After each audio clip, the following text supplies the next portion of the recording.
بسم اللہ الرحمن الرحیم ربی اشرح لی صدری ویسر لی امری واحلل عقدۃ من لسانی یفقهوا قولی رب زدنی علما رب ارحمہما کما ربیانی صغیرا رب انی لما انزلت علی من خیر فقیر رب یسر ولا تعسر وتمم بالخیر بک نستعین۔ سمینا آپ مجھے بتائیں گی آواز ٹھیک ہے؟ جی مجی جان ٹھیک ہے۔ ہاں جی، آیت نمبر 158 پہ ہیں ہم۔ جی جی ہاں جی، تو یہ اپنا حضرت عیسیٰ کا ذکر آ رہا ہے، اور بیچ میں آگے جا کے خاص طور پر عیسائیوں سے خطاب ہوگا، جس میں اللہ جی بتاتے ہیں کہ تثلیث کا جو عقیدہ ہے وہ درست نہیں ہے۔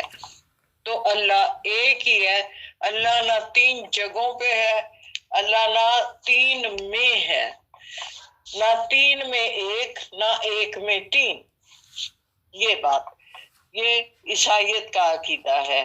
تو آ جائیے 158 پہ۔ اس سے پہلے ہم نے یہ پڑھی تھی آیت کہ 158 میں کہ اللہ پاک نے بل رفعہ اللہ علیہ، اللہ پاک نے حضرت عیسیٰ کو اپنی طرف اٹھا لیا ہے۔ دنیاوی طور پہ تو یہ ہوا تھا کہ ان کو سولی پہ چڑھا دیا گیا، لیکن اللہ جی کہتے ہیں ایسا نہیں ہے۔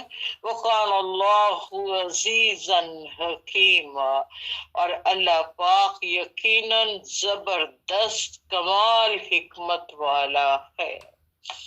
159 پہ وَإِن مِّنْ أَهْلِ الْكِتَابِ، دیکھیے ان من اہل الکتاب میں سے نہیں ہوگا الا، ہاں مگر، لیومنن، جو ایمان لائے گا، بے ہی، اس سے پہلے، قبل موت ہی، کہ اس پر موت واقع ہو جائے۔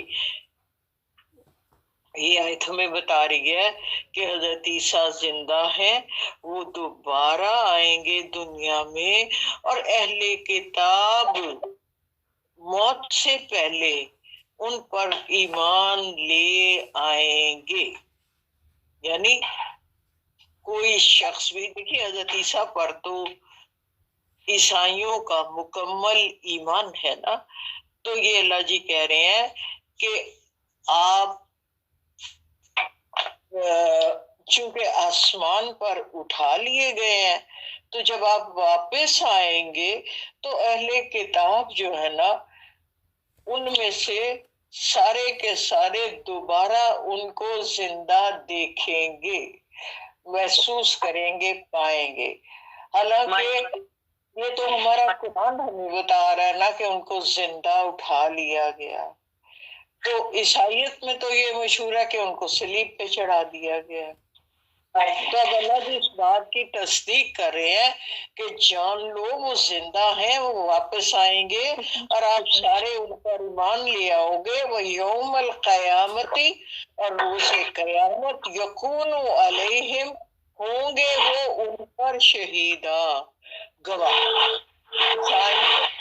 آپ کو پتا ہے ہر نبی اپنے قوم پر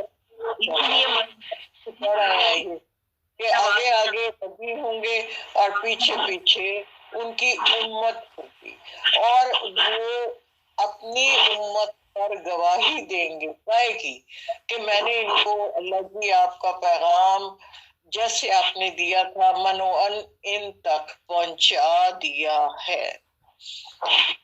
آپ کو یاد ہوگا عبداللہ بن مسعود والا واقعہ بھی، کہ ان سے جب کہا گیا، نبی اکرم بہت خوش الحان تھے، بڑا اچھا قرآن پڑھتے تھے، تو اللہ کے نبی صلی اللہ علیہ وآلہ وسلم نے ان سے فرمایا کہ مجھے آپ قرآن پڑھ کے سنائیں۔ تو عبداللہ بن مسعود کہتے ہیں یا رسول اللہ صلی اللہ علیہ وسلم، وہ تو آپ پر اترا ہے، میں پڑھوں؟ انہوں نے کہا ہاں مجھے آپ سے پڑھنا سننا اچھا لگتا ہے۔ اور جب وہ 5ویں پارے کی اس آیت پر پہنچے جہاں یہ لکھا تھا کہ نبی اپنی امت پر گواہ ہوں گے۔ تو اللہ کے حبیب بہت پریشان ہوئے، رو رہے تھے، داڑھی مبارک آنسوں سے تر تھی، اور بتایا کیا میری گواہی میری اپنی امت کے خلاف جائے گی؟ میں یہ تو نہیں کہہ سکوں گا کہ اللہ جی میں نے آپ کا کلام لوگوں تک نہیں پہنچایا، میں نے تو پہنچا دیا تھا، انہوں نے خود اس پر عمل نہیں کیا۔ پھر اس پر آپ پریشان ہوئے اور آپ نے کہا بس یہاں تک روک دیا قرآن کا پڑھنا۔ تو یہاں یہی بات اللہ جی ہمیں دوبارہ سے بتا رہے ہیں، یوم القیامت یکون علیہم شہیدا، اور عیسائیت پر گواہ ہوں گے روز قیامت خود حضرت عیسیٰ۔ اور آپ کو یاد ہوگا قرآن میں آپ نے یہ بھی پڑھا تھا کہ اللہ جی حضرت عیسیٰ سے پوچھیں گے کیا آپ نے ان کو کہا تھا کہ آپ اللہ کے بیٹے ہیں؟ تو حضرت عیسیٰ آگے سے جواب دیں گے اللہ جی آپ جانتے ہیں میں یہ کیسے کہہ سکتا ہوں جبکہ میں جانتا ہوں کہ میں آپ کا بیٹا نہیں، میں تو آپ کا بھیجا ہوا نبی رسول۔ آگے دیکھیے، یہ جو ہے نا گواہی والا معاملہ، یہ آیت نمبر 41 اسی صورت میں آیا ہوا ہے۔ جب ہم بات کر لیتے ہیں تو ہمیں دوبارہ سے بسم اللہ پڑھنی ہوتی ہے۔ ہاں جی، وَظُلْمٍ مِّنَ الَّذِينَ هَادُوا حَرَّمْنَا عَلَيْهِمْ طَيِّبَاتٍ وَأُحِلَّتْ لَهُمْ۔ جی، یہ یہود و عیسائیت دونوں سے تخاطب ہے، زیادہ تر یہود کا سلسلہ ہے۔ وَبِظُلْمٍ مِّنَ الَّذِينَ هَادُوا، یہودیوں میں لوگوں نے اپنے اوپر ظلم کیا، کیا؟ حرمنا، حرام کر لی، علیہم، ان پر، طیبات، کچھ پاکیزہ چیزیں۔ جیسے آپ کو یاد ہے کہ حضرت یعقوب کو کسی بیماری کی وجہ سے بیف گوشت بنا تھا، اونٹ کا گوشت، اونٹ کا گوشت بنا ہو گیا، انہوں نے اونٹ کا گوشت نہیں کھایا، تو پھر سارے یہود جو تھے انہوں نے اونٹ کا گوشت کھانا بند کر دیا۔ تو پھر جب مسلمانوں نے اونٹ کا گوشت کھایا تو انہوں نے اعتراض کیا کہ ہماری شریعت میں تو اونٹ کا گوشت حرام نہیں ہے، مسلمانوں کو اللہ جی نے اونٹ کے گوشت کی اجازت کیسے دے دی ہے؟ یہاں پھر اللہ پاک نے آگے سے کہا کہ اگر تمہارے پاس کوئی اس کا ثبوت موجود ہے تو لاؤ مجھے دکھاؤ کہاں میں نے تورات میں یہ کہا تھا کہ آپ ان کا گوشت نہ کھاؤ۔ ہاں ایسا ہوتا ہے، اللہ کی سنت یہ ہے کہ ہم جب کئی دفعہ اللہ کا راستہ چھوڑ کر دوسرے راستے پہ جاتے ہیں تو اللہ پاک کہتے ہیں اسی میں تمہیں وسعت دے دوں گا۔ تو ہم یہ سمجھتے ہیں کہ ہمیں بڑی خوشیاں مل رہی ہیں، حالانکہ وہ بھی ایک آزمائش ہوتی ہے۔ اسی طرح ایسا ہوا کہ جب کچھ پاکیزہ چیزیں یہود نے اپنے اوپر حرام کر لیں تو پھر اللہ جی نے اس کی تصحیح نہیں کی، وَأُحِلَّتْ لَهُمْ، اور ان پر وہ حرام ہی رہنے دی۔ کون سی؟ طیب چیزیں جو انہوں نے خود اپنے لیے حرام کر لی تھی۔ تو پھر ان کی سزا کے طور پر اللہ جی نے ان کو دوبارہ یہ یاد نہیں دلایا کہ یہ حلال چیزیں ہیں، حرام نہیں ہے، اس لیے کھانا چھوڑ دو۔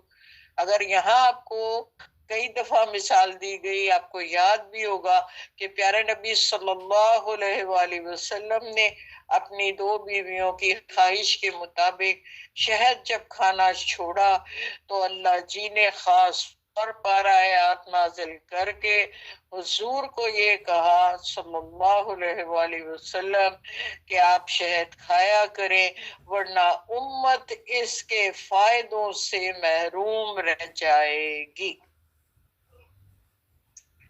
وَبِصَدِّهِمْ، صد کا مطلب ہوتا ہے روکنا اور روکنا.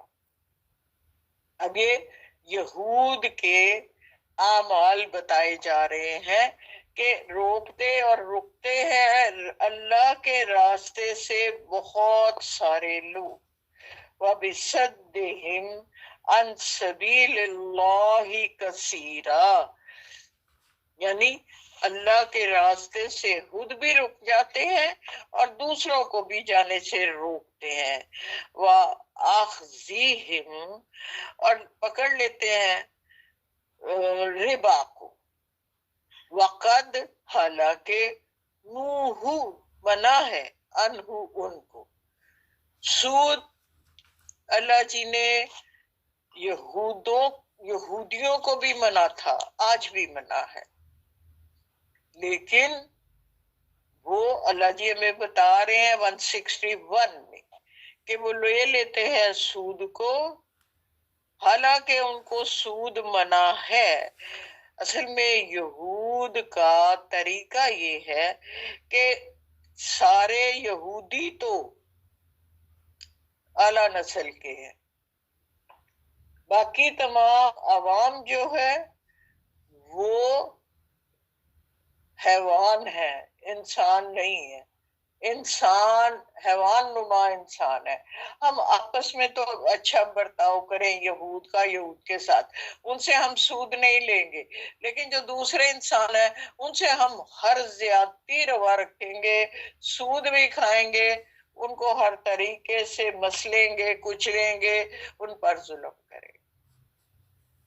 یہ ہے یہود کا طریقہ، اور آج بھی یہ طریقہ رائج ہے. سورہ آل عمران کی آیت نمبر 75 میں لیسا علینا فی الامیین سبیل، نہیں ہے ہم پر کوئی راستہ امیوں کے لیے. ان کے نزدیک صرف یہودی پڑھا لکھا ہے، باقی سارے امی ہیں. ان کے نزدیک صرف یہودی احترام کے قابل ہے، اس کے علاوہ کوئی دوسرا شخص انسان ہی نہیں ہے، بلکہ وہ حیوان نما مخلوق ہے. وَأَكْلِهِمْ أَمْوَالَ النَّاسِ بِالْبَاطِلِ، اور وہ ہڑپ کھا جاتے ہیں لوگوں کا مال باطل طریقوں سے. یہ یہود کی خوبیاں قرآن ہمارے ساتھ شیئر کر رہا ہے، ہمیں بتا رہا ہے کہ دیکھو یہود جو ہیں سود لینے سے باز نہیں آتے، حالانکہ منع ہے، اور اسی طرح دوسروں کا مال باطل طریقوں سے ہڑپ کرتے ہیں. وَأَعْتَدْنَا لِلْكَافِرِينَ مِنْهُمْ عَذَابًا أَلِيمًا، ہم نے تیار کیا ہے للکافرین، ایسے کافروں میں، منہم جو ان میں ہے، عذابًا علیما، دردناک عذاب. یہاں ایک سیکنڈ سوچے کہ اللہ جی نے دو صورتیں بتائی ہیں، ایک تو سود خور کے بارے میں کہا، اور دوسرا کہا ایک دوسرے کا باطل مال کھانا. جب یہ دو خوبیاں ہیں کسی میں تو یہ کون ہے؟ للکافرین، اور ان کے لیے دردناک عذاب تیار ہے اللہ کے یہاں. ایک سود خوری، آپ نے قرآن میں پڑھا ہے سورہ بقرہ میں کہ اگر آپ سود خوری نہیں چھوڑتے تو پھر اللہ اور اللہ کے رسول سے جنگ کے لیے تیار ہو جائے. تو یہاں اللہ جی نے ایسے لوگوں کو جو ربا بھی کھاتے ہیں اور دوسروں کا مال ناحق ہڑپ کرتے ہیں، تو اللہ جی نے کہا ان کے یہ کافر ہیں اور ان کے لیے دردناک عذاب تیار پڑا ہے میرے پاس. لیکن الراسخون فی العلم، لیکن یہود میں ایسے لوگ بھی موجود ہیں جو راسخ ہیں علم میں، یعنی پختہ ہو چکے ہیں، پڑھے لکھے ہیں اور اس پہ پختہ ہو چکے ہیں۔ ایسے لوگوں میں عبداللہ بن سلام تھے جو تورات کا علم بہت اچھی طرح رکھتے تھے، اور پھر انہوں نے نبی اکرم صلی اللہ علیہ وآلہ وسلم کی تصدیق بھی کی۔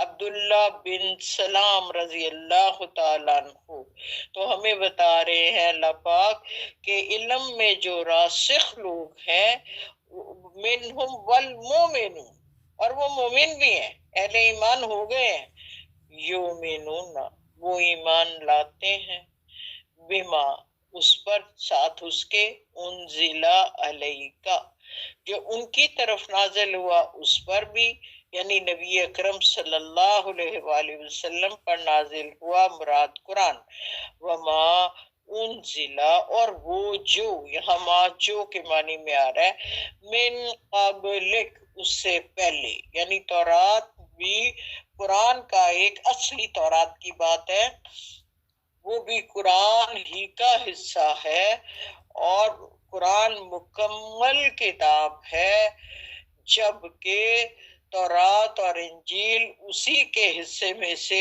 وقت کی ضرورت کے مطابق عطا کی گئی۔ تو پھر والمقیمین الصلاۃ وہ نمازوں کو بھی قائم کرتے ہیں، والموتون الزکاۃ زکوٰۃ کے دو معنی، ایک تو خود کو پاکیزہ بھی رکھتے ہیں، اور دوسرا یہ کہ جو اللہ نے حکم دیا ہے زکوٰۃ کا وہ بھی ادا کرتے ہیں۔ والمؤمنون باللہ وہ ایمان رکھتے ہیں اللہ پر، والیوم الآخر اور روز آخرت پر۔ اب اللہ جی نے ہمیں کیا بتایا 162 میں، ہم اس کو ریپیٹ کرتے ہیں کہ جو علم والے جو تورات کا صحیح علم رکھتے ہیں یا عیسائیت کا صحیح علم رکھتے ہیں تو ان لوگوں میں علم میں پختہ ہے، اور تو وہ مومن بھی ہیں، اہل ایمان بھی ہیں، اور وہ ایمان لاتے ہیں قرآن پاک پر بھی، اور اس سے پہلے بھی جو تمام کتابیں نازل ہوئیں الہامی ان پر بھی، اور وہ نماز بھی قائم کرتے ہیں، اور وہ زکوٰۃ بھی ادا کرتے ہیں، وہ اللہ کو واحد احد صمد لم یلد ولم یولد مانتے ہیں، اور روز آخرت پر بھی ان کا یقین ہے۔ اب یہ آیت ہمیں بتا رہی ہے، کیا بتا رہی ہے؟ کہ اللہ کو اور کوئی دوسرا دین نہیں چاہیے۔ کیا چاہیے؟ اللہ کتابوں پر ایمان، قرآن پر ایمان، سب سے پہلے قرآن پر ایمان جب ہم نے کہہ دیا تو یہودیت اور عیسائیت کی نفی ہو گئی۔ جب آپ، کیونکہ یہود و عیسائی تو قرآن پر ایمان نہیں رکھتے، تو یہاں اللہ جی نے کہہ دیا ہے کہ یہ ضروری ہے کہ آپ قرآن پر بھی ایمان رکھیں، اور جو اس سے پہلے کتابیں نازل ہوئی ہیں ان پر بھی پورا ایمان رکھیں۔ ہاں ہم ان پر عمل نہیں کر سکتے اس لیے کہ اس میں بہت ساری تحریفیں ہو چکی ہیں، اور دوسری بات یہ کہ اللہ پاک قرآن میں ہمیں بتاتے ہیں کہ ہم جب کچھ آیات کو منسوخ کر دیتے ہیں تو اس سے بہتر لے آتے ہیں۔ سورہ بقرہ کی ایک آیت کا ترجمہ کہ، اور دوسری ایک بات اور بھی ہے کہ قرآن میں بھی کچھ احکامات ابتدائی ایسے آئے جو بعد میں منسوخ کر دیے گئے۔ وراثت کے قوانین میں یہ کہا گیا تھا کہ بیوہ کو سال بھر کا خرچہ دیا جائے اور اس کو گھر سے نہ نکالا جائے، بعد میں یہ قانون جو ہے یہ لاگو نہیں ہوا، اور یہ کہا کہ عدت کے بعد جب اس کو وراثت میں پورا حصہ دے دیا گیا 8واں، تو پھر کہا کہ اب عدت کے بعد وہ آزاد ہے، اگر وہ چاہے تو اپنے لیے نکاح کر لے یا کہیں بھی چلی جائے۔ یہ مطلب یہ ہے کہ قرآن میں بھی کچھ احکامات ایسے آئے جو ابتدائی تھے، بعد میں ان کو تبدیل کر دیا گیا. تو اللہ جی نے وقت کی ضرورت کے مطابق جو بہتر سمجھا وہ ہمیں عطا کر دیا. اور اب اللہ جی کیا کہہ رہے ہیں کہ ایسا مسلمان چاہیے جو تمام کتابوں پر ایمان رکھتا ہو، نماز کو قائم کرتا ہو، زکوٰۃ ادا کرتا ہو، اللہ کو احد صمد مانے، اور روز آخرت پر اس کا پختہ یقین ہو کہ ایک دن ایسا ضرور آئے گا جب مجھے اپنے تمام اعمال کے لیے اللہ کے آگے جواب دہ ہونا پڑے گا.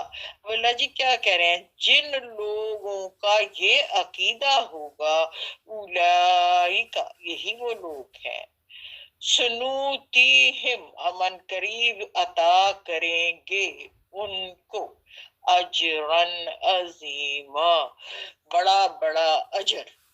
تو اللہ تعالیٰ ہمیں عقیدے کی پختگی نصیب فرمائے اور ہمیں ان لوگوں میں شامل کر لے جنہیں وہ اجر عظیم عطا فرمائے گا. 163 پہ آ جائیے. اب جیسے رسولوں کی بات کی ہے، اس آیت میں بھی اللہ جی نے رسولوں کی بات کی ہے.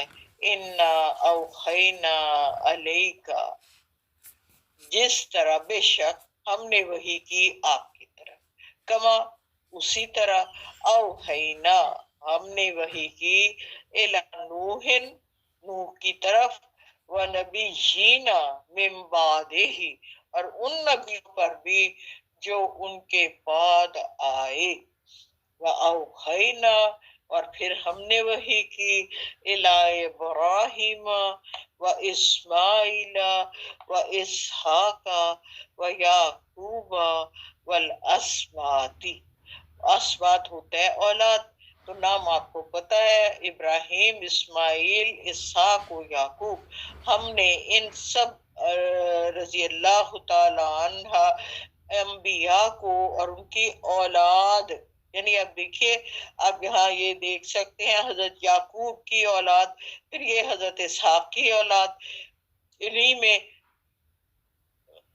حضرت عیسیٰ بھی آ گئے، حضرت موسیٰ بھی آ گئے، نبی اکرم صلی اللہ علیہ وآلہ وسلم بھی آ گئے. آگے اللہ جی نے پھر کہہ دیا، وَعیسیٰ وَأَیوب وَیونس وَہارون وَسلیمان، ان سب پر بھی وہی ہوئی. وَآتَینا، اور عطا کیا، داؤد کو، زبورا، ہم نے زبور کتاب. یعنی اللہ جی خود ہمیں بتا رہے ہیں کہ اب یہ سارے انبیاء جو ہیں، ایک تو ان کی صفت ہمارے سامنے یہ آ گئی کہ ان پر اللہ تعالی کی طرف سے وحی نازل ہوتی ہے. وحی کا معاملہ دل کا معاملہ ہوتا ہے، دماغ کا معاملہ نہیں ہوتا. اس لیے یہ اللہ کے حبیب کے بھی دل پر نازل کی جاتی تھی کہ روح کا معاملہ دل کے ساتھ ہوتا ہے اور وہی بھی روح پر اترتی ہے. وَرُسُلًا، اور بھیجے، قد قصصناہم علیک، ہم نے رسول بھیجے جن کا ذکر، قصہ، قصصناہم، ان کا قصہ یا واقعات ان کے ہم نے آپ کو سنائے، علیک، آپ پر نازل کی ہے، من قبل، اس سے پہلے، وَرُسُلًا لَمْ نَقْصُصْهُمْ عَلَيْكَ، اور رسول ایسے بھی ہیں، لم نہیں، قصہ یا واقعہ سنایا ہم نے آپ کو. یعنی یہ جتنے رسولوں کے نام گنائے ہیں، ان سب پر تو یہ واقعات آپ کو سنا دیے ہیں، لیکن ان کے علاوہ اور بھی رسول ہیں. اس میں اب اللہ جی ہمیں بتا رہے ہیں کہ امتیازی شان اور خصوصیت موسیٰ علیہ السلام کی کیا تھی. وَكَلَّمَ اللَّهُ مُوسَىٰ، اللہ جی کلام کرتے تھے موسیٰ کے ساتھ، تکلیم، جیسا کہ عام لوگ کلام کرتے ہیں، لیکن یاد رہے یہ حجاب میں ہوتا تھا، یہ آمنے سامنے کلام نہیں ہوتا تھا۔ آپ کو سارا واقعہ پتا ہے کہ طور پہ جا کے جو حضرت موسیٰ کے ساتھ 70 لوگ گئے تھے، انہوں نے یہ ڈیمانڈ کیا تھا کہ آپ کو نبی نہیں مانتے تو آپ ہمیں اللہ کو واضح طور پر دکھائیں، تب ہم مانیں گے، اور یہ بہت بڑا ان کا مطالبہ تھا۔ تو اللہ جی نے کہا کہ اے موسیٰ، میں اپنا ایک پرتو طور پر ڈالوں گا، تو پھر وہ سارے کے سارے مر گئے۔ جب اللہ جی نے اپنا پرتور طور پر ڈالا، طور پر بکھرا اور وہ تمام لوگ مر گئے۔ پھر حضرت موسیٰ نے وہاں دعا کی کہ اللہ پاک آپ ان کو زندہ کر دیں، یہ قوم تو مجھے نہیں چھوڑے گی جب میں واپس آؤں گا تو پھر اللہ جی نے ان کو دوبارہ زندہ کیا۔ اب بات یہاں یہ ہے کہ اللہ جی کلام کرتے تھے حضرت موسیٰ سے، پرستیاں اور ایسی چیزیں دیکھیں، تو پھر اللہ جی نے یہ اصول رکھا کہ وقتاً فوقتاً عذاب سے پہلے اپنا کوئی نہ کوئی نبی یاد دہانی کے لیے اس قوم پر اتارا۔ آپ مغصوب قوموں کے قصے پڑھ چکے ہیں کہ 6 مغصوب قوموں کو اللہ پاک نے کس طرح عذابوں میں دھکیل دیا، کس طرح ان پر اللہ کی طرف سے خوفناک قسم کے ملیا میٹ کر دینے والے عذاب آئے۔ کبھی پانی کا عذاب آیا، حضرت نوح کی بات کر رہی ہوں، اسی طرح حضرت لوط پر پتھروں کی بارش کا عذاب آیا، اسی طرح فرعون کو سمندر میں ڈبو دیا گیا۔ تو بات یہ ہے کہ ان سب سے پہلے اللہ پاک نے جو رسول بھیجے ہیں ان کے 2 مقصد ہوتے ہیں۔ ایک تو وہ بشارت دینے والے ہوتے ہیں، کس کو؟ وہ جو آپ نے پیچھے پڑھا ہے نا کہ ایمان والے، تو یہ ان سب کو جو صاحب ایمان ہوتے ہیں، یعنی عقیدے کی پختگی ہے، اور اس کے بعد وہ عمل کرتے ہیں کہ قائم کرتے ہیں نماز کو، زکوٰۃ ادا کرتے ہیں، اللہ پر، اس روز آخرت پر یقین رکھتے ہیں، تو پھر اللہ پاک ان کو اجر عظیم عطا کرتا ہے۔ تو رسول ان کو بشارت دیتے ہیں جنت کی۔ سورہ واقعہ میں اللہ پاک کہتے ہیں فروح و ریحان و جنت النعیم، یہ بشارت ہے ان کے لیے۔ اور وہ جو نہیں ان پر عمل کرتے، گویا مبشرین اللہ پاک نے ان لوگوں کے لیے رسول کو بھیجا ہے، اور منذرین ڈرانے والے، تو ڈرانے والے اللہ جی نے ان لوگوں کے لیے رسول کو بھیجا ہے جو ایمان ان چیزوں پر نہیں لاتے اور عمل نہیں کرتے۔ اس کے لیے سورہ الاحزاب میں، سورہ توبہ میں، سورہ فتح میں اور سورہ صف کی آیت نمبر 9 میں ایسی آیات نازل کی گئی ہیں، یا ایھا النبی انا ارسلنک شاہدا ومبشرا ونذیرا وداعیا الی اللہ باذنہ سراجا منیرا۔ یہ نبی کی شان ہے۔ پیارے نبی صلی اللہ علیہ وآلہ وسلم کو سراجن منیرا صرف ان کو کہا گیا، جبکہ شاہدن مبشرن و نذیرا یہ لفظ تمام انبیاء کے لیے آئے ہیں۔ تو بات یہ ہے، شاہدن گواہی دینے والا، مبشرن بشارت دینے والا، یعنی تبشیر، اور آخری انذار نذیرہ ڈرانے والا دوزخ سے۔ یہ ہے نبی کا کام کہ وہ لوگوں کی گواہی بھی دیں گے، ان کو جنت کی خوشخبریاں دے رہے ہیں، اور ان کو اللہ کے خوف سے آگاہ کر رہے ہیں، انذار ڈرا رہے ہیں، بتا رہے ہیں کہ تم کو اللہ کے یہاں جا کے جو نصاب دیا گیا ہے اس کا حساب کتاب دینا ہوگا اور تم پیش کیے جاؤ گے۔ اور ساتھ میں یہ بھی ہے کہ دین کی تکمیل اور دین کو غالب کرنے کے لیے ہم سب کو بھی اور نبی کو بھی کوشش کرنا ہوگی اپنے وقت میں۔ اس کے لیے هو الذی ارسل رسولہ بالہدی ودین الحق لیظہرہ علی الدین کلہ، یعنی وہی ہے اللہ جس نے بھیجا ہے رسول محمد صلی اللہ علیہ وآلہ وسلم کو ہدایت یعنی قرآن دے کر اور دین حق دے کر، تاکہ وہ اسے غالب کر دیں پورے کائنات میں۔ یہ امتیازی شان ہے نبی اکرم صلی اللہ علیہ وآلہ وسلم کی۔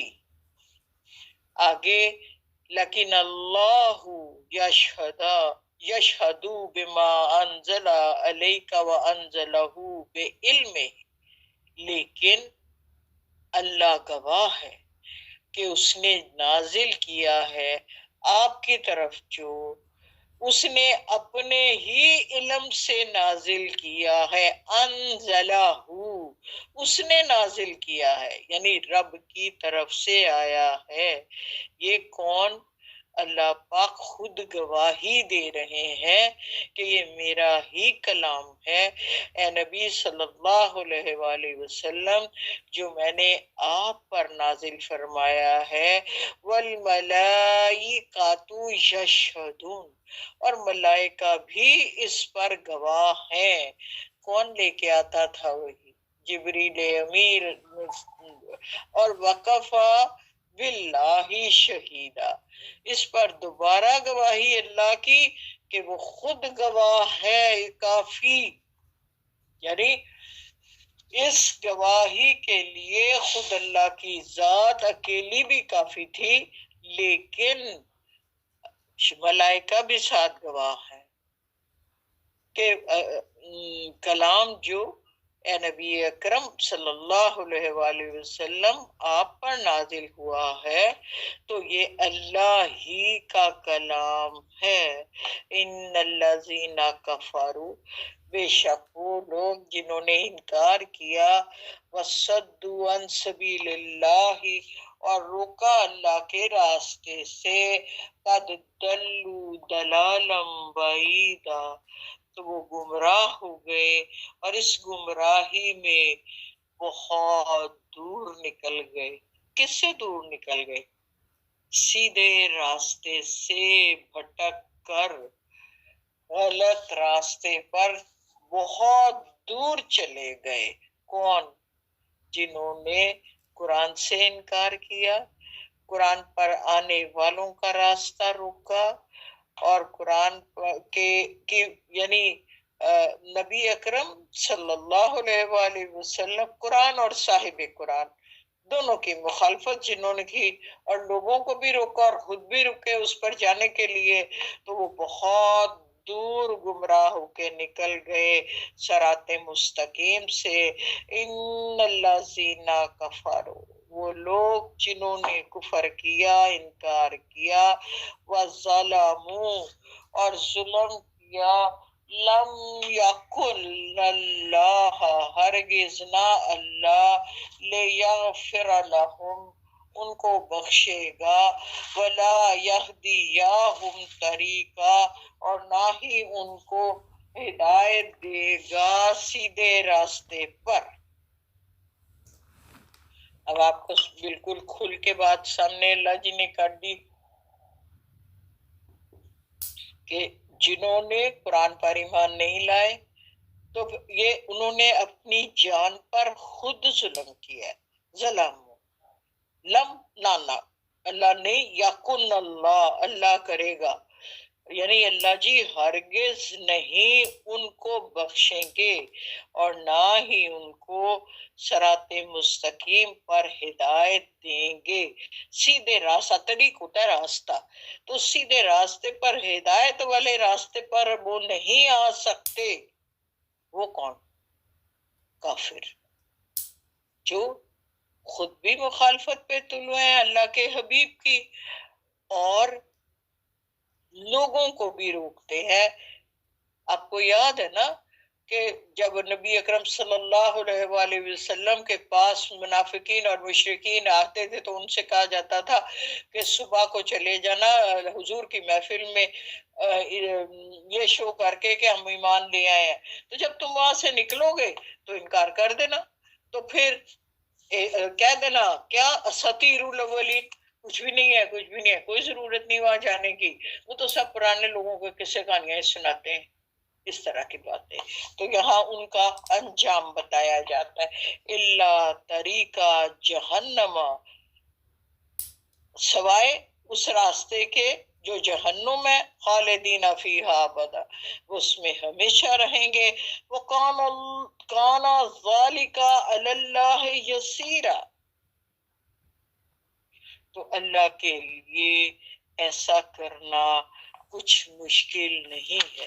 وہ سب کا اس کو علم ہے، وہ جانتا ہے کون کس طرح ایمان لایا ہے، اور وہ سزا دینے میں بھی ہر طرح کے عمل سے واقف ہے. آگے کہا یا ایھا الناس، اے لوگو، قد جاکم رسول بالحق، جب رسول آ گیا تمہارے پاس حق کے ساتھ، صلی اللہ علیہ وآلہ وسلم، من ربکم، تمہارے رب کی طرف سے، فآمنوا، تو ایمان لے آؤ نا، خیر لکم، اسی میں تمہاری بہتری ہے، یہ تمہارے حق میں بہتر ہے. زوردار خطاب، تنبیہ کا انداز کہ آ جاؤ اب، نہیں تو خیریت نہیں ہے، پھر تمہارے لیے کوئی خیر نہ ہوگی. وَإِن تَكْفُرُوا فَإِنَّ، اور اگر تم پھر بھی نہیں آتے ہو نا، تو پھر انکار کرتے ہو، تو فَإِنَّ لِلَّهِ، تو بے شک اللہ ہی کے لیے ہے، مَا فِي السَّمَاوَاتِ وَالْأَرْضِ، جو کچھ بھی آسمانوں میں ہے اور زمین میں، وَكَانَ اللَّهُ عَلِيمًا حَكِيمًا، اور ہے اللہ بہت با علم اور حکمت والا.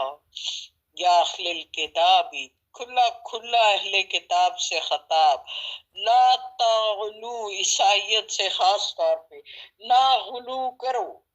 غلو کرو یعنی مبالغہ نہ کرو. انہوں نے مبالغہ کیا تھا نا، تو جو حضرت عیسیٰ کو اللہ کا بیٹا بنا دیا تھا، تو آپ یہ مبالغہ نہ کرو فی دینکم، تم اپنے دین، ولا تقولو، اور نہ کہو، اللہ اللہ پر وہ باتیں، الا الحق، سوائے حق کے، سچی بات کہو، اس کے اوپر جھوٹ مت لگاؤ اللہ پر. انما المسیح عیسی ابن مریم رسول اللہ، دیکھو مسیح، انما بے شک، عیسی ابن مریم رسول اللہ ہے، اللہ کے بھیجے ہوئے رسول ہیں، اللہ کے بیٹے نہیں ہیں. اس لیے وَكَلِمَتُهُ، وہ اس کا کلمہ ہے، القاہا، جو القاہ کیا، الا مریم، ہم نے مریم کی طرف، وروح منہ، اور اس کی وہ روح. دیکھیے اس پہ روح منہ پہ کچھ لوگ یہ عیسائیت والے خاص طور پہ اعتراض کرتے ہیں. وہ کہتے ہیں کہ یہ اس کی روح لکھا تو ہوا، تو بات یہ ہے اس کی طرف سے ایک روح ہے، اور کلمہ ہے. کلمہ کیا ہے؟ کن. دیکھیے طبعی طور پہ ایک بچے کی پیدائش میں ماں اور باپ دونوں کا حصہ ہوتا ہے. اب اس پیدائش میں باپ کا حصہ موجود نہیں ہے، ماں کا حصہ موجود ہے، لیکن اللہ نے اس باپ کے حصے کو کن کہہ کے پورا کر دیا.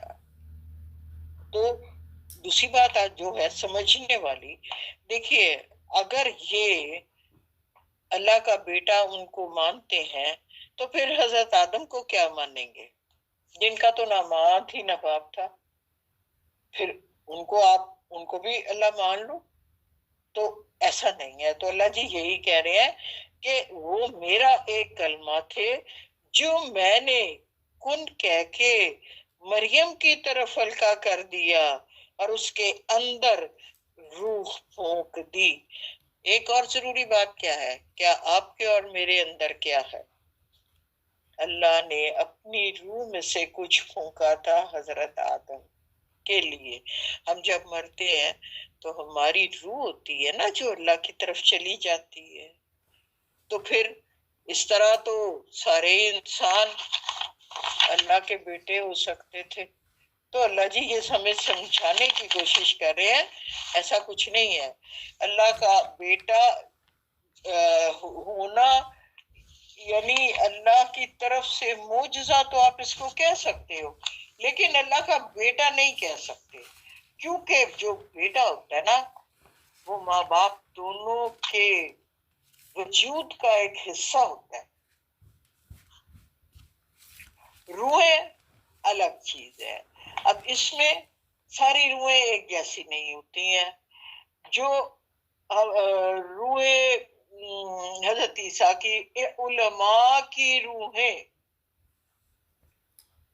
عام انسانوں کی روحوں سے زیادہ پاکیزہ ہوتی ہیں، معصوم ہوتی ہیں.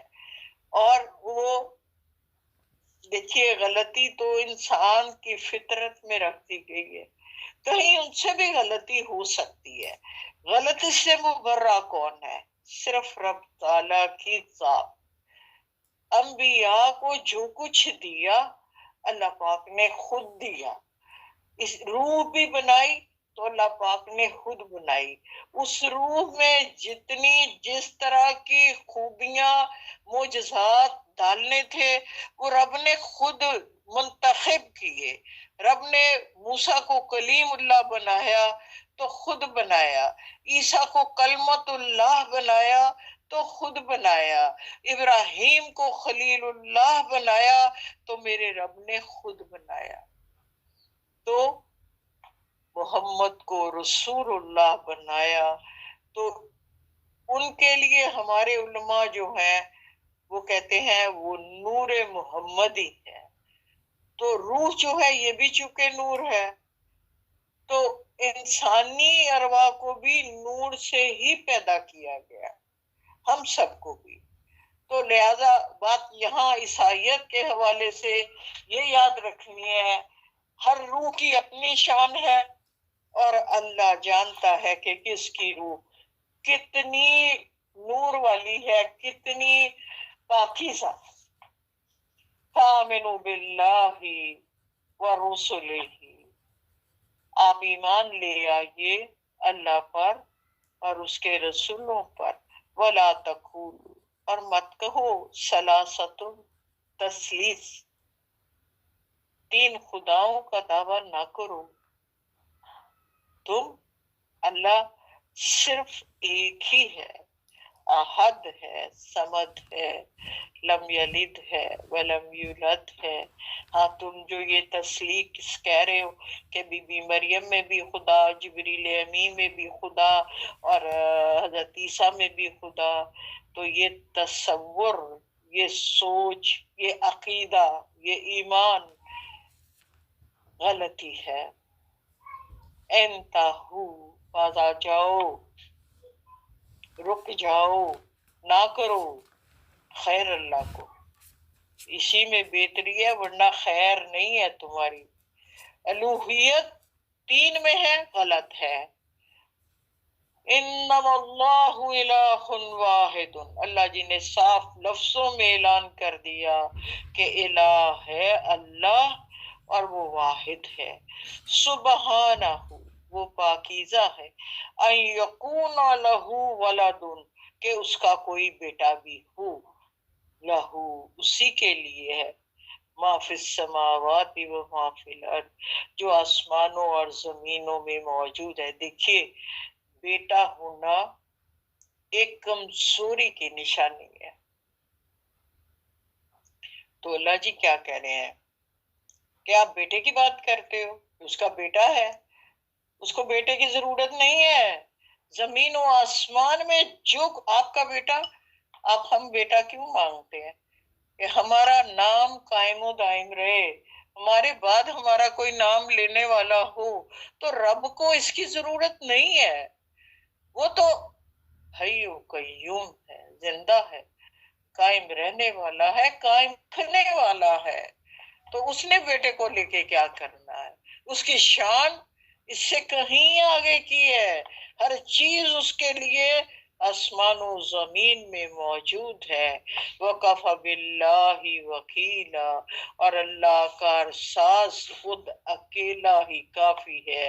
لَن يَسْتَنْكِفَ الْمَسِيحُ أَنْ يَكُونَ عَبْدًا، نہیں ہے کوئی یستن کی فل مسیح، مسیح کو کوئی آر نہیں ہے، اعتراض نہیں ہے، ان یہ کہ یکون وہ ہو ابدن بندہ للہ، یہ اللہ کی، یعنی خود حضرت عیسیٰ کو اللہ کا بندہ بننے پر کوئی کسی قسم کی آر اور اعتراض نہیں ہے۔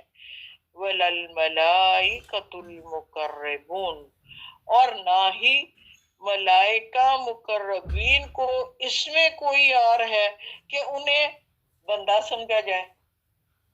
یعنی آپ ان کو جو خدا کہہ رہے ہو، تو خود حضرت عیسیٰ کو پتا ہے کہ وہ اللہ کے بندے ہیں، اور اسی طرح فرشتوں کو بھی پتا ہے کہ حضرت عیسیٰ اللہ تعالی کے بندے ہیں، بیٹے نہیں ہیں۔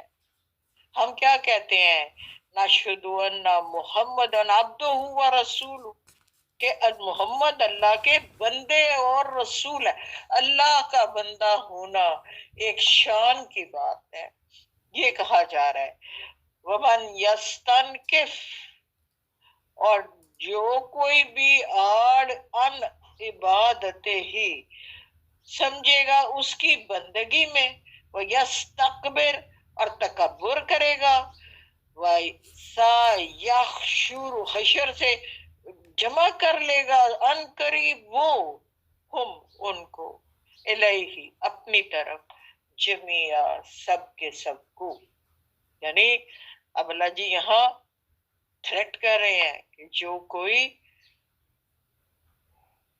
عیسیٰ کو عبادت کے لائق سمجھے گا یا تکبر کرے گا، یا کسی اور کو بھی، میں یہ ایڈ کر رہی ہوں، بندگی کے لائق سمجھے گا، تو پھر ایسے لوگوں کا حشر یہ ہوگا کہ اللہ پاک ان سب کو روز حشر اپنے پاس جمع کر لیں گے۔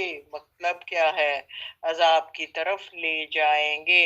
فَأَمَّا الَّذِينَ آمَنُوا، تقابل آ گیا پھر، وہ جو صاحب ایمان ہوئے، وَعَمِلُوا الصَّالِحَاتِ، اور جنہوں نے صالح اعمال کیے، فَيُوَفِّيهِمْ، پورا اجورہم، اجر ملے گا ان کو، وَيَزِيدُهُمْ، بڑھا بھی دے گا وہ، من فضل ہی، اپنے فضل سے۔ تو اللہ پاک ہم کو ان لوگوں میں شامل کر لے کہ جن کو پورا اجر ملے گا عقیدے کی بنیاد پر، اور اپنے فضل سے وہ اس کو اور بنا دے گا۔ یعنی کیا اللہ جی کہہ رہے ہیں کہ اجر تو ملنا ہی ملنا ہے، بونس بھی ساتھ دوں گا، انعام بھی دوں گا ساتھ آپ کو۔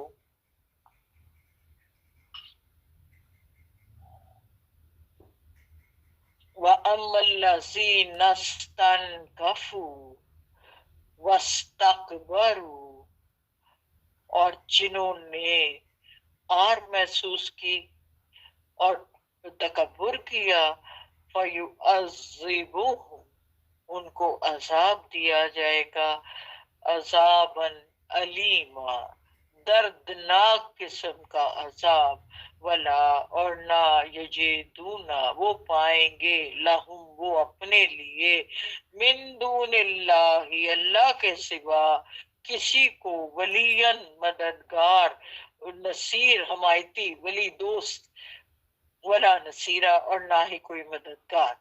یعنی اگر آپ ایسے جو ابھی ہم نے پڑھا کہ حضرت عیسیٰ کو مانتے رہیں گے اللہ، تو پھر اور اپنے تکبر کی وجہ سے، یا ہماری کرسی، ہماری چودراہٹ، ہمارا جائیدادیں، ہماری زمینیں، یہ وہ ختم ہو جائے گا یا ہم اس سے ہاتھ دھونے پڑیں گے، تو ایسی صورت میں پھر تمہارے لیے دردناک عذاب موجود ہے، اور اللہ تعالی کے سوا کوئی تمہارا حمایتی اور مددگار نہ ہوگا۔ یا مطلب یہ ہے کہ اللہ تو کرے گا ہی نہیں تو کوئی بھی نہیں ہوگا۔ یا ایھا الناس اے ہمارے لوگو، قد جاءکم برہان من ربکم جب تمہارے پاس آ گئی ہے برہان، اللہ کا قرآن اور اللہ کا رسول۔ اس کو سورہ بینہ میں بیان کیا گیا ہے برہان کے طور پہ، من ربکم تمہارے رب کی طرف سے، وانزلنا علیکم نورا مبینا اور نازل کیا ہم نے آپ کی طرف واضح سری کھلا نور، مراد ہے قرآن۔ دیکھیے یہاں ان چیزوں پر بحث میں ہم فرقہ واریت میں چلے جاتے ہیں جو نہیں جانا، اس لیے کہ قرآن نے کہہ دیا ہے کہ نور ہے قرآن، تو کیا وہ سینہ نور سے معمور نہ ہوگا جس پر قرآن نازل ہوا؟ یقیناً وہ سینہ بھی نور تھا جس پر نور قرآن نازل ہوا اور وہ اس نور میں سما گیا۔ فَأَمَّا الَّذِينَ آمَنُوا بِاللَّهِ وہ جو لوگ ایمان لائے اللہ پر، وَاعْتَصَمُوا بِهِ وہ اس سے چمٹ جائیں گے، کاش ہم بھی چمٹ جائیں اس سے، یکسو ہو کر، خالص اللہ والے بن کر، متذبذب نہ ہو، ہمارے اندر کوئی ڈھیلا پن نہ ہو۔ اور آپ کو یاد ہے حضرت ابراہیم کو یہی کہا گیا تھا کہ وہ چمٹنے والے اللہ کے، یکسو حنیفہ پوری طرح متوجہ اللہ کی طرف، فَسَيُدْخِلُوهُمْ ہم ان قریب داخل کریں گے ان کو۔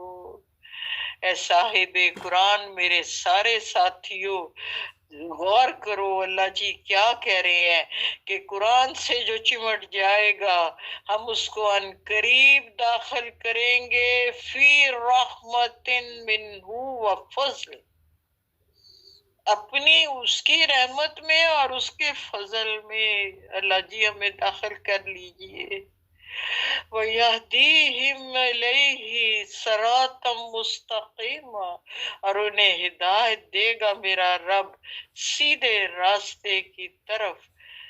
آج آپ وعدہ کیجئے کہ آپ روزانہ قرآن سے چمٹیں گے تاکہ ہم وہ مقام حاصل کر لیں جو اللہ جی کہہ رہے ہیں میری رحمت اور میرا فضل تمہارے شامل حال رہے گا۔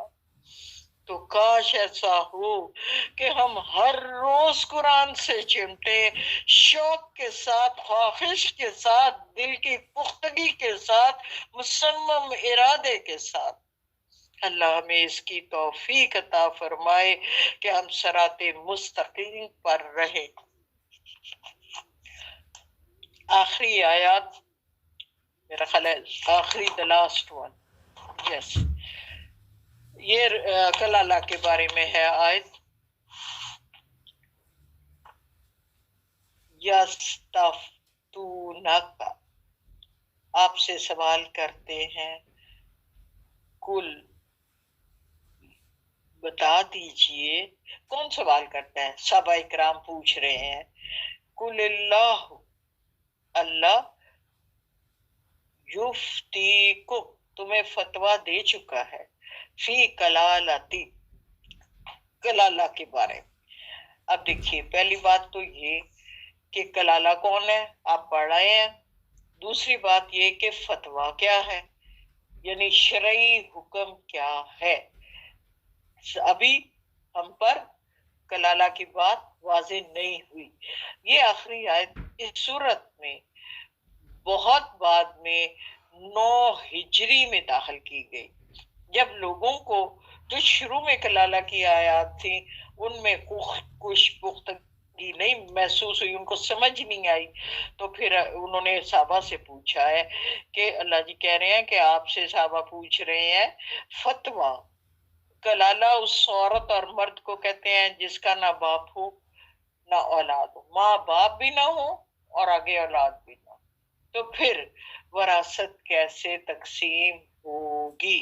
انے مرو ہلاکا ایک مر گیا، وہ مرد لیسا لہو ولدن جس کا نہ کوئی باپ تھا، ولہو اختن اور اس کی یعنی اولاد بھی نہیں ہے اور صرف ایک بہن ہے.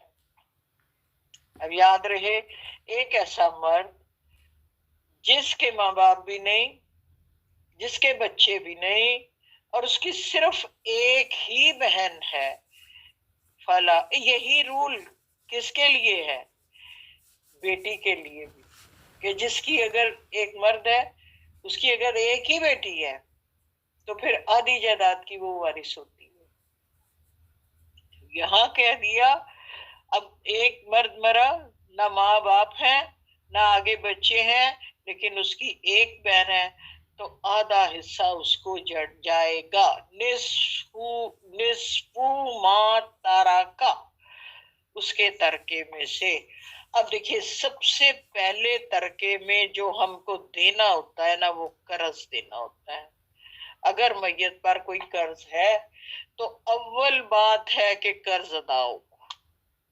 دوسری بات ہے وصیت، کہ جب آپ کی کوئی فوت شدہ میت جو ہے اس نے اگر کوئی وصیت کی ہے تو اس پر عمل ہوگا، اور وصیت والا 2/3 سے زیادہ کی وصیت نہیں کر سکتا.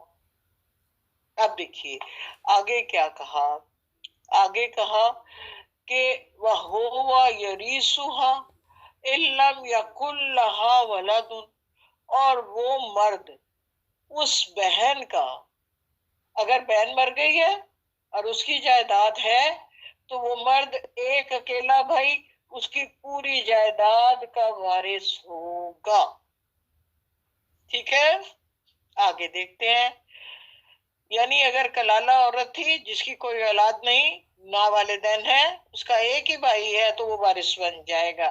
فَإِن كَانَتَا اثْنَتَيْنِ فَلَهُمَا الثُّلُثَانِ مِمَّا تَرَكَ 2 بہنیں ہیں اگر اس کی تو وہ 2/3 کی وارث ہوں، 2/3 حصہ وہ ان کو مل جائے گا.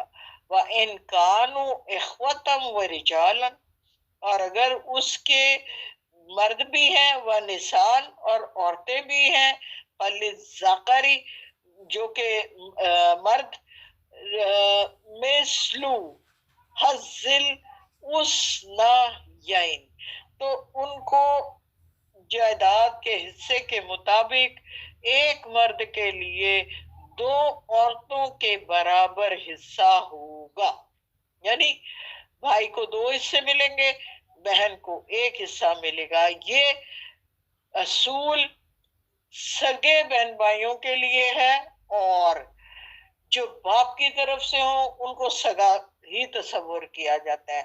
جو ماں پیچھے سے لے کے آئی ہے یہ اس کے لیے رول نہیں ہے، وہ پہلے بیان ہو چکا ہے.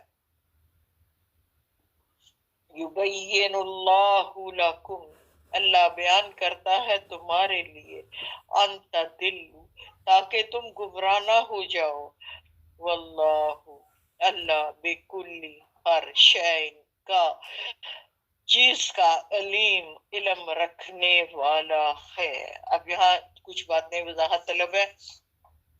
جائیداد کی تقسیم ہے وہ تین اس میں اصول ہوتے ہیں. پہلا ہوتا ہے اصول، اصل ہوتی ہے جڑ، اس میں ماں باپ آ جاتے ہیں. دوسرا ہوتا ہے فرو ہوتی ہے شاخیں، شاخوں میں بچے آ جاتے ہیں. اور تیسرا ہوتا ہے حاشیہ سائڈوں میں لگاتے ہیں نا، تو حاشیے میں آ جاتے ہیں باقی کے رشتہ دار. یہاں جو وضاحت کی گئی ہے وہ حاشیہ کے بارے میں کی گئی ہے، جس میں آپ نے پڑھ لیا کہ اگر ایک مرنے والی میت کی بس ایک بہن ہے تو آدھا حصہ وہ لے گی، اگر اس کی 2 یا 3 بہنیں ہیں تو وہ 2/3 حصے کی وارث بن جائیں گی. اور اگر اس کی وراثت میں مرد اور عورتیں سارے زیادہ ہیں تو وہ تقسیم اسی طرح ہوگی جس طرح کے عام زندگی میں ہوتی ہے. 2 حصے مرد کو ملیں گے اور 1 حصہ عورت کو ملے گا. اور ہوتا کیا ہے عام طور پہ، دیکھیے عام طور پہ جو دیکھا گیا کہ جب آپ کے بچے نہیں ہوتے تو آپ کی کوشش ہوتی ہے کہ وہ جائیداد جو ہے وہ کسی نہ کسی اور طریقے سے ادھر ادھر کر دی جائے، دوسرے رشتہ داروں کو نہ ہی ملے. تو یہ جو اللہ جی یہاں کہہ رہے ہیں نا، یہ کہ تم گمراہ نہ ہو جاؤ. دیکھیے جو حکم رب نے دے دیے ہیں ہم ان سے انحراف اگر کریں گے تو ہم گمراہ ہیں، ہم حدوں کو پار کرنے والے ہیں، پھر ہمارے لیے عذاب ہے. تو یہاں اللہ جی نے صاف لفظوں میں کہا یبین اللہ لکم، اللہ تمہارے لیے بیان کرتا ہے. یہ ساری کوشش بات تدل کہ کہیں گمراہ نہ ہو جانا. ایسا نہ کرنا کہ تمہاری جائیداد ہے تو تم جو جائز حقدار میں نے بتا دیے ہیں ان کو چھوڑ دو اور دوسرے لوگوں میں بانٹ دو. ایسا نہیں کرنا، دینا اس کو ہے جس کو میں کہہ رہا ہوں. شرعی حکم یہ ہے. وآخر دعوانا الحمدللہ رب العالمین. اللہ کا شکر ہم نے اللہ کے حکم سے آج سورہ نساء کا دورہ تفسیر ختم کیا اور ہم نے بہت کچھ اس میں سے سیکھا. اللہ کا شکر، اللہ میں توفیق دے.